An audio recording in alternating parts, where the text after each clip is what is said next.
Paborito ko talaga itong Digosure nut milk. I think this Digosure milk is number 1. Grabe!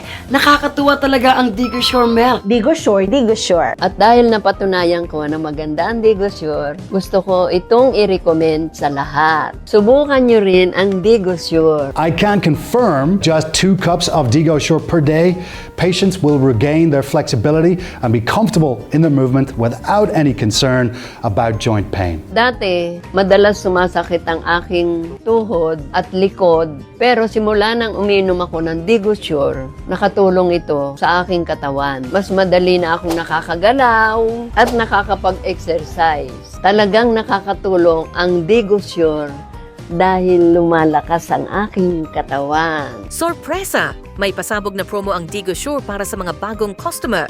May bonggang discounts at regalo, konti lang ang slots, kaya order na para mauna sa mga regalo at alok ng Digosure. Completely different from animal milk, Digosure milk uses 100% plant protein, so it is absolutely safe with no side effects and does not contain lactose. So people with diabetes, high blood pressure, or heart disease can all use it.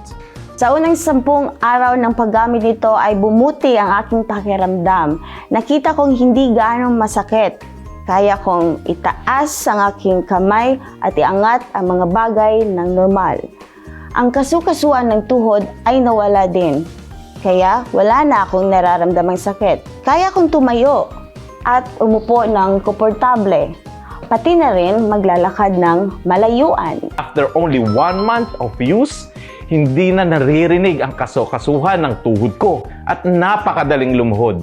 Hindi na masakit o masakit na napakasaya ko. Wala nang sakit, mas masarap kumain, mas mahimbing ang tulog.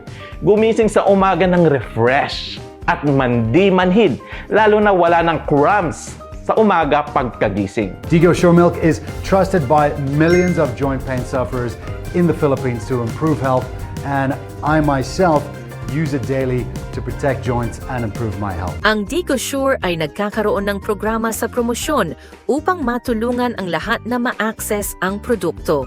Limitadong oras at dami. Order na! This product is not medicine and is not a substitute for medicine.